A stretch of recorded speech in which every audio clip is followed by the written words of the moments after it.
एक रानी रहती थी जिसके पास एक जादुई और बहुत सुंदर बिल्ली थी जिसका नाम कीसा था, जिससे वो बहुत प्यार करती थी। एक दिन रानी ने कहा, ओ कीसा, तुम मुझसे ज्यादा खुश हो।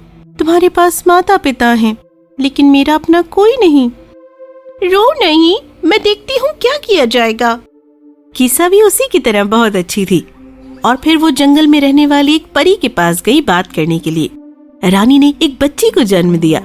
रानी खुश हो गई और जल्दी ही बच्चे ने भी बिल्ली को देखना शुरू किया, क्योंकि वो कमरे के चारों ओर कूद रही थी और जब बिल्ली उसके बगल में नहीं सोती थी तो वो बिल्कुल भी नहीं सोती। एक शाम जब नर्स बिल्ली की तलाश करने आई बच्चे के झूले में सुलाने के लिए, लेकिन उसे वो कहीं नहीं मिली। वो बिल्ली को तलाशने लगी, लेकिन ये किसी भी काम का नहीं था।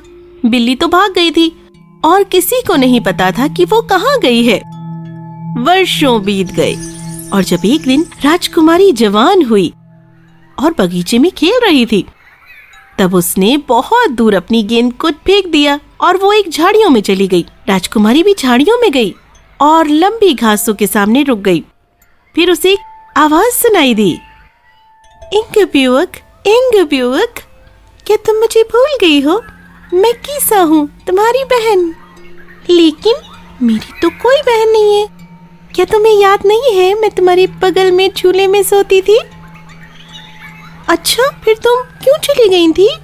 मगर इससे पहले कि कीसा जवाब देती, इंगब्यूक की दासी मौके पर पहुंच गई और कीसा वापस जंगल में चली गई। राजकुमारी को अपने सेवकों पर बहुत गुस्सा आया और उसने रानी को सारी बात बता दी। हाँ, ये बिल्कुल सच है जो कुछ कीसा ने कहा। मुझे उसे फिर से देखना है। अगली सुबह बहुत गर्मी थी और राजकुमारी ने कहा कि उसे जंगल में जाना है। वहाँ लंबे पेड़ों के कारण बहुत ठंड रहती है। हमेशा की तरह उसके सेवक भी उसके साथ गए और धारा के किनारे बैठे बैठे उसके सेवक सो गए। राजकुमारी ने देखा और वो कुछ परियों और छोटे भूरे रंग के कल्पित बोनों को देखने की उम्मीद में चलती रही, लेकिन इसकी बजाय वहाँ एक भयानक दैत्य से उसकी मुलाकात हुई। मुझे एक नौकर की तलाश थी और तुम मिल गए। अगर तुम मरना नहीं चाहते तो आओ, मेरे पीछे आओ।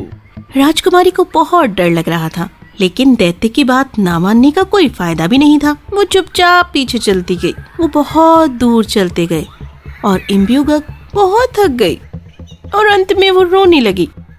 फिर दैत्य ने मुड़कर कहा, मुझे बुरा शोर करने वाले नौकर पसंद नहीं। अगर तुम रोना चाहती हो तो मैं तुम्हें रोने के लिए कुछ दूंगा। उसने अपनी बेल्ट से अपनी कुल्हाड़ी खींचकर निकाली और राजकुमारी के पैरों की कीमती पायल काट दी, जो पूरी तरह से सोने से बनी थी और उस पर कीमती पत्थर सजे हुए थे। उसने अपनी जेब में रख लिया और फिर उसे अकेला छोड़कर चला गया। बेचारी इंगब्यूक घास पर बैठी रही। सूरज आकाश में ऊंचा था। तभी उसने पहियों की आवाज सुनी, कृपया मेरी मदद करें, मैं आ रही हूँ। और एक क्षण में कीसा द्वारा चलाए जा रहे पेड़ों के माध्यम से एक गाड़ी ने अपना रास्ता बना लिया और उसने उसकी पूंछ को चाबुक के रूप में इस्तेमाल किया। कीसा ने इंगब्यूक को वहाँ बैठे हुए देखा। वो नीचे कूद गई और इंगब्यूक को वापस अपनी छोटी सी झोपड़ी में ले गई। इंगब्यूक उसने भूखों की तरह दूध पिया और फिर तकिए पर सो गई। अब तुम सो जाओ, मैं थोड़ी देर में वापस आऊंगी। फिर कीसा गाड़ी पर चढ़ी और सीधे दैत्य की गुफा में चली गई। अपनी गाड़ी को कुछ पेड़ों के पीछे छोड़कर धीरे से दरवाजा खोलने गई। जब दैत्य रात का खाना खा रहा था, उसने सुना किसके बारे में बड़बड़ा रहा था। वह मूर्ख राजकुमारी अब समझ जाएगी यह कारण क्यों नहीं रोते।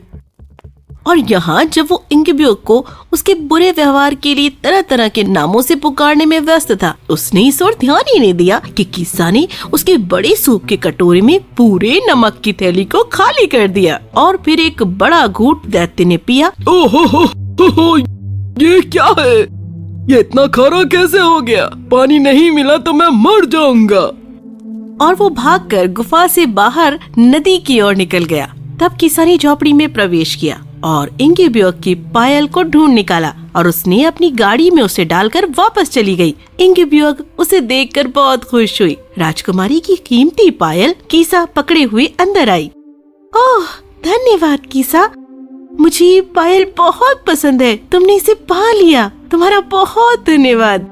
कल मैं तुम्हें फिर से तुम्हारे घर पहुंचा दूंगी। तब उसने यही किया और जब कीसा ने गाड़ी को राजभवन के दरवाजे तक पहुंचा दिया, राजा और रानी अपनी खोई हुई बेटी को देखकर खुश हुए। तब उन्होंने कीसा से उसका उपहार मांगा। हम इसके बारे में बाद में बात करेंगे। उसने अपना सर्वश्रेष्ठ धनुष बनाया और वापस मुड़ गई। कीसा के चले जाने के बाद राजकुमारी बहुत दुखी हुई। वो न खाती थी और न ही पीती थी। इस तरह तो हमारी बेटी मर जाएगी। क्या ऐसा कुछ है जिसे हमने आजमाया नहीं है? रानी, शादी के अलावा कुछ नहीं। हमें शादी के लिए बात करनी चाहिए, शायद वो खुश हो जाए। हम उसके लिए एक बिल्ली क्यों नहीं ले लेते हैं? नहीं, बस शादी, समझो। और जल्द ही राजा ने पड़ोसी राज्यों के सभी राजकुमारों को आमंत्रित किया और राजकुमारी को उनमें से एक पति चुनने के लिए कहा। अंत में एक युवा राजकुमार को चुना गया।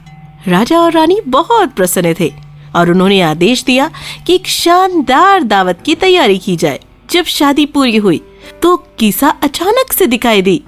अब मैं अपनी इनाम देने के लिए आई हूँ। मुझे इस रात के लिए राजकुमारी के बिस्तर के पास सोने दीजिए। यही बात है ना? हाँ, ये बहुत है।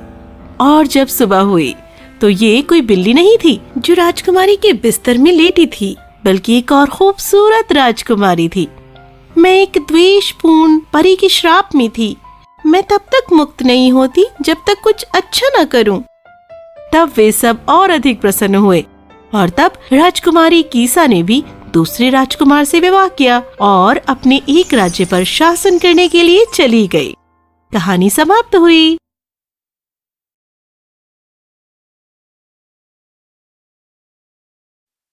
If you enjoyed this story, please like and subscribe our channel and press the bell icon to get future updates. And don't forget to comment.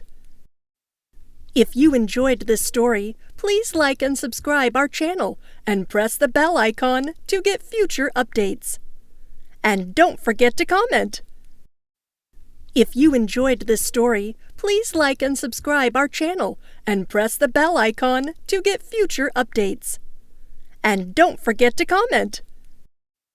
If you enjoyed this story, please like and subscribe our channel and press the bell icon to get future updates.